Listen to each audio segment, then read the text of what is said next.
So, good day mga ka-team. My name is RP and I'm part of Team Samurai and I'm a newbie. First time player ng Axie and first time na nagsahod and I'm happy naman.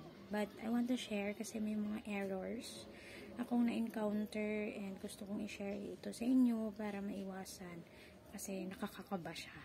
Totally. Now, ngayon, if nakuha nyo na yung sahod nyo, nandun na sa Ronin wallet nyo yung SLP nyo, and excited na kayong mag-cash out, first thing na gagawin is mag-download ng Binance. Yung Binance po is mada-download siya sa Google Play Store. Okay, i-download nyo lang. And then, mag-register kayo or mag-sign up. Parang Facebook or parang Ronin din siya.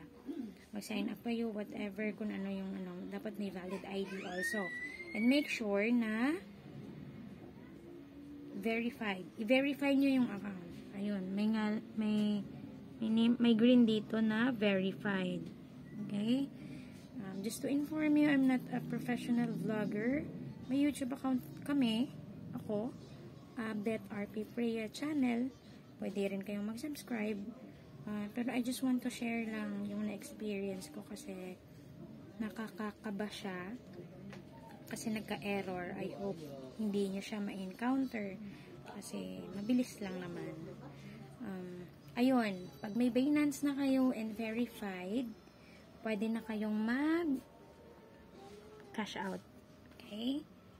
So, ayun, pag may Binance na kayo, na verified, punta na tayo sa Ronin wallet. Yung Ronin wallet natin, of course, nasa Kiwi Browser extension, mag-login tayo doon, and we are expected na may laman na yung ano. Pero yung sa akin kasi na ano ko na siya, na cash out ko na siya. So, bali 0 yung makikita natin dito. Okay? So, wait lang ha. Magla-login tayo sa Ronin wallet.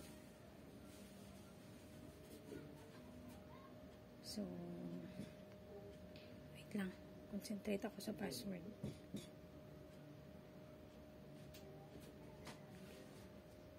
Okay, so na-unlock na natin yung Ronin wallet ko. Ayun na. Ayan. So, makikita nyo yung assets. Wait lang. I-refresh natin. Ayun. Dito natin, diba? Dito pumupunta yung SLP or yung share natin sa play natin. No? So, sa akin is 0 na. Pero, ano ko lang siya na turuan ko kayo paano. Okay, so, nag-open na tayo ng Ronin wallet. Verified na yung account nyo sa Binance. So, yung gagawin natin from Ronin wallet to Binance and then i-trade natin. Okay? So, eto.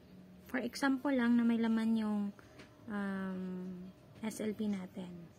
So, SLP, dun tayo pumunta sa send.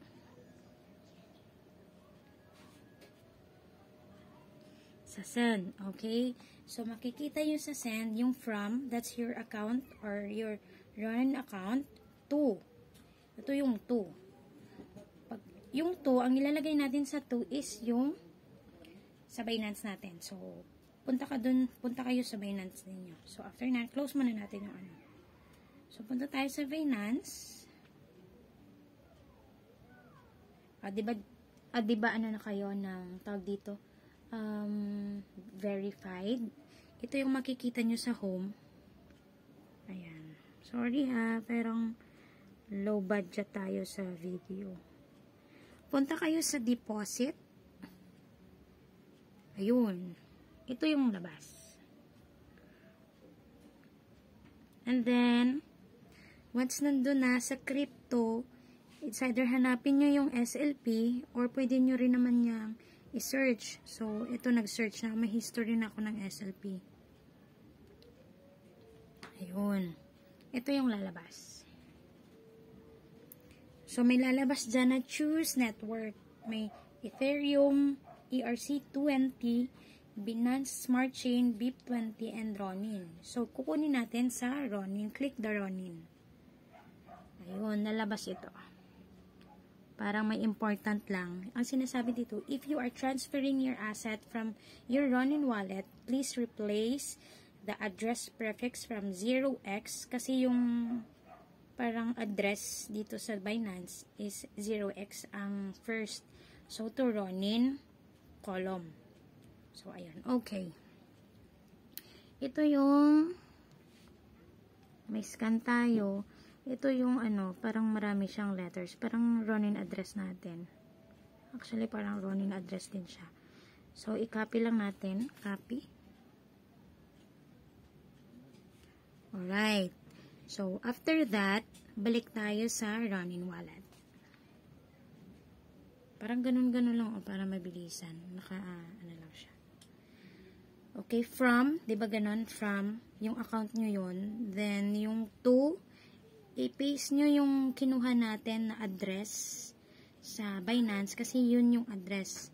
Sabi doon, very important, na yung OX dito, yung first two letters is i-change natin into Ronin, and then column. O, diba kanina naka-red siya, which is wrong. Ngayon, na change natin yung OX to Ronin colon, naging blue na siya. So, okay na siya. Okay. So, asset. Kaya lang wala akong asset. So, sa asset, which is the SLP. Tapos, max. Sayang, no? Sample ko si 0. Pero, okay lang. Previously, I have 633. So, nakikita nyo sa history ko. So, let's say 633. Okay, maximum or depende sa inyo if i-maximum nyo siya, i-withdraw or hindi. So, it's up to you guys. So, okay na yan. And then, i-next nyo lang.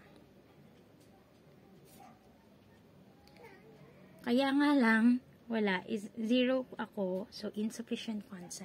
So, ituturo ko lang parang ganon siya. Basta once na ganito, i-next nyo siya. Kikita ko ang first attempt ko. May screenshot ako dito eh. Wait lang ha.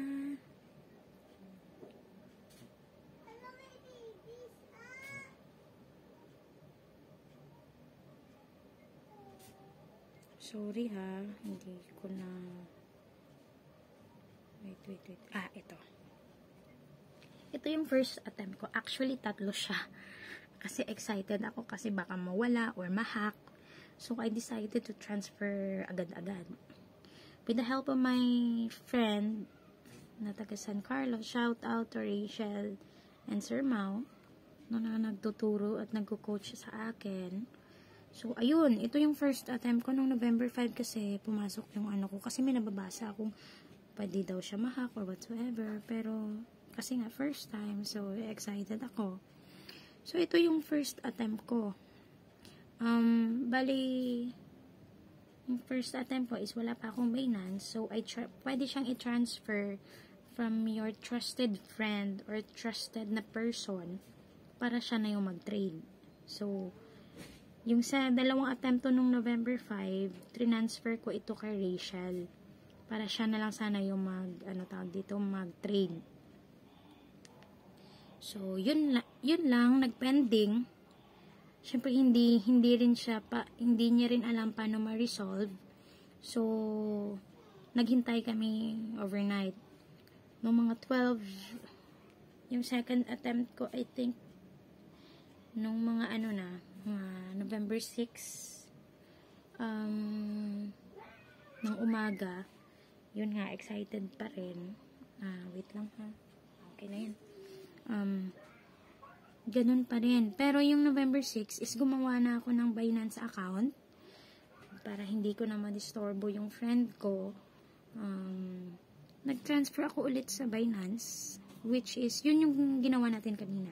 No? Yung nag-replace tayo ng OX and Ronin. yun, pending pa rin. So, kinabahan ako. As in, super duper kinabahan ako. Nag-search ako sa Google, nag-YouTube ako. May nababasa ako sa YouTube na hindi daw siya mawawala yung pending if you cancel it.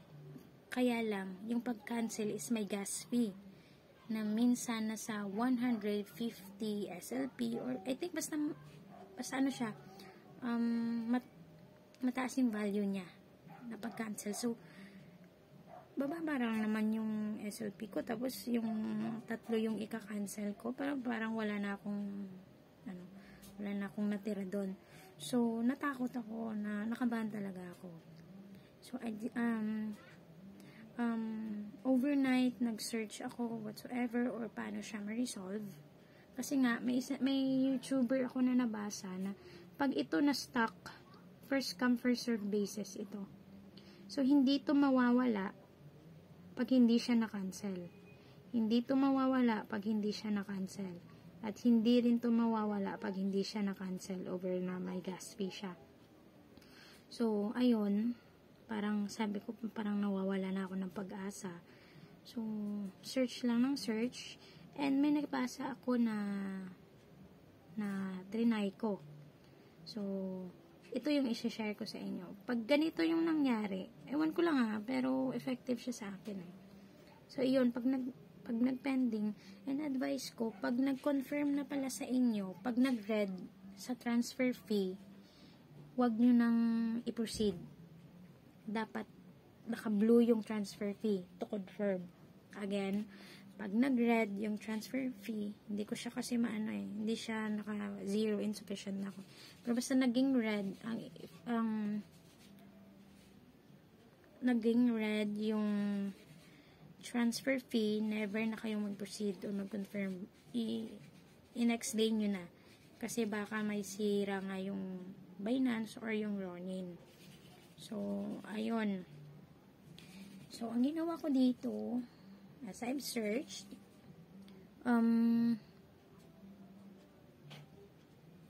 in-install ko yung Ronin wallet.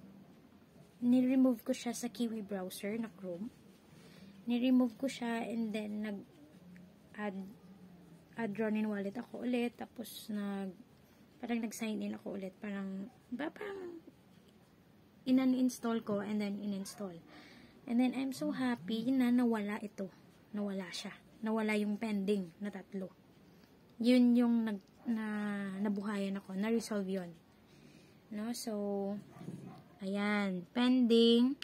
Na-resolve siya through uninstall the Ronin wallet. No? Kasi parang na-stuck siya. At i-search nyo sa ibang YouTube channel yan or sa Google. First come first serve yung transaction nito. So, ayun. So, wala na. At may Binance na ako. So, I try to transfer na. Ito yun. Same process kanina yung pag-transfer kuha ng address sa Binance. And then, again, pag-send. Okay? So, ito yun. Yung una nag-drop. Ito yung red. Nag-drop. Ibig sabihin, ewan ko if failed siya or what. Basta drop. Parang failure din siya. So, kinabahan ako ulit. As in, super kaba ako ulit. Kasi as long as nagre-reflect yung SLP sa inyo, okay lang yun. Pero pag nag-zero siya, kasi minsan daw, pag nag-drop, nag-zero na yung SLP nyo, hindi rin siya pumasok sa Binance. So, yun. Ewan ko kung saan siya pumunta. So, make sure to double check always. So, ayun, nag-drop Meaning failure to. So, again, nagbasa ako ulit. Sabi yung drop daw is parang failure din. Pero typically na failed siya. So, nag-try ako ulit. And then, ayun, tuwang-tuwa yung lola nyo.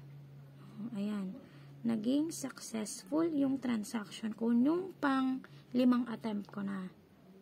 Ayan, successful. So, hintay-hintay lang kayo ng hintay-hintay lang kayo ng mga mga 2 to 5 minutes. Kasi parang 12 networks yung nagko-confirm ng transfer. Yun yung lumalabas eh.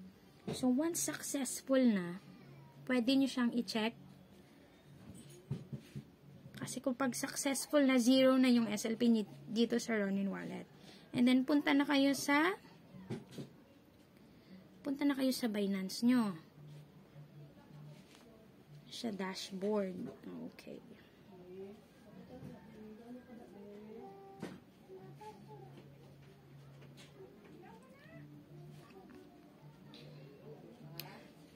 Ito yung home. Right?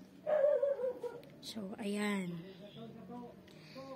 Once na nag-0 na yung SLP nyo sa Ronin Wallet, punta kayo sa Binance and then punta kayo sa wallet. Okay? Wallet. Ito yun.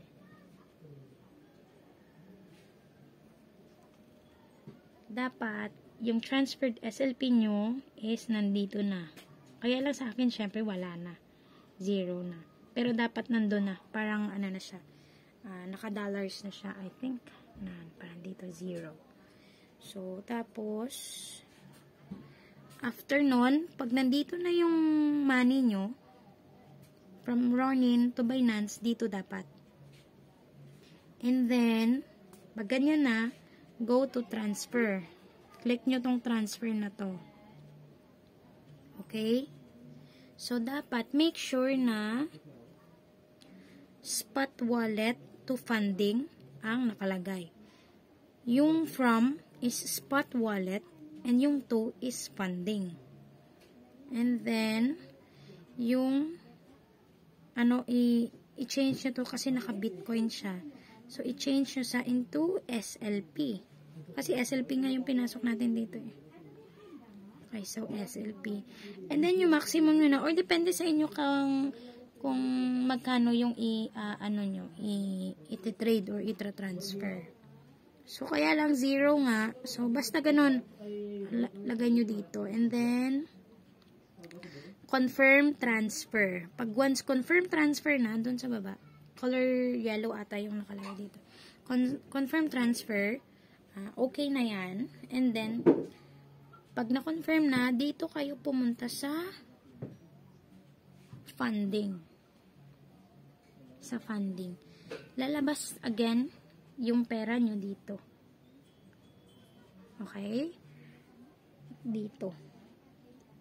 And then, sa baba ng transfer, meron siyang P2P. Dito kayo mag-click ng P2P.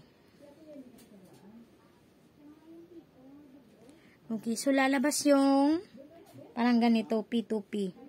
And before pala, make sure na mag-add payment kayo kung saan nyo, like GCash or bank, no, or bank, doon dito pala sa sorry so make sure sa wallet ninyo, anyway, pag nag-proceed na, may a-add naman kayo doon. So kaya lang yung sa akin is naka-add na. So meron ditong buy and sell. Dito kayo sa sell. Ayun. Tapos i-change nyo yung sell to, kasi naka-USDT. Dito kayo sa SLP. Ito na yung mga rate ngayon. Mataas na pala, kanina. Mababa pa yung pagpa-change ko. Pero okay lang. Para sure na meron. Baka kasi mag 2 pesos pa eh. So, baka mag-worst pa, no? Okay na yung 3 something kanina. So, ayun, isell mo lang. Humanap kayo ng magli-limit. Like, kanina yung sa akin is 633 lang naman. So, nakatotal siya ng mga nasa 2-3 I think. So, sa limit, maghanap kayo ng pwedeng, kasi meron mga person na dapat naka 10K up. Or, depende sa limit nila. Hanap tayo dito ng pasok sa budget. Tapos, Union Bank yung Union Bank yung payment method ko na, payment channel ko na nilagay. So, dun sila magta-transfer. May mga bank sa ilalim. GCash, Paymaya, Bank Transfer, CoinsPH, Union Bank. So, i-check nyo din kung ano ang pwede sa inyo dito. So, maghanap tayo. Ito, pwede to kasi 375, I think nasa 2.3 siya. So, yung limit ni Lucky Chips is 3,000 to 246,000 pesos. So, pwede tayo. I-click nyo lang yung sell. Tapos, may pa-pop up yan. Kasi hindi ko siya maano kasi nga wala akong laman. Pero, may conversion na ng ano. Mag-uusap na kayo ng buyer. No? Ng buyer. So, isi-sell mo sa kanya. Check mo lang to. Ayun, parang ganito yung lalabas. Buy crypto. Enter quantity. Siyempre, depende sa inyo kung magkaano. And then, select payment method. Sell with zero fee yan ah. So, kung ano yung amount, dun lang talaga. Select a payment method. Wait lang. Kasi yung akin is Union Bank. Mag-add kayo. It's either add bank account, Union Bank, GCash, or bank transfer. So, depende sa inyo. Itago ko na lang yung ano. Basta ganun. Pwede siyang GCash, Paymaya, bank, or Union Bank. Kasi sa akin is bank. So, pag may na-add up na kayo na ano, okay na yan. Okay? So, balik kayo sa ano. And then, go na. Click nyo na lang sa amount. Tapos, next, and they will notify you na magiging successful yung transfer. So, yun. Okay na yun. Ang init. So, pag nagganito na, confirm na lang, and then magchat-chat sa inyo actually yung buyer, kung okay na, and then if ever na-receive nyo na yung ano, i-confirm nyo lang po, kasi may confirmation dito, na na-receive nyo na. So, yun lang naman. Yung error lang yung, smooth lang naman yung pag-transfer. Yung error lang yung medyo mahirap. So, ayun. So, guys, I hope, if ever medyo malabo siya, you can chat me or comment down. I will entertain you, guys. Okay, so thank you so much and God bless. Enjoy your salary and share. Bye.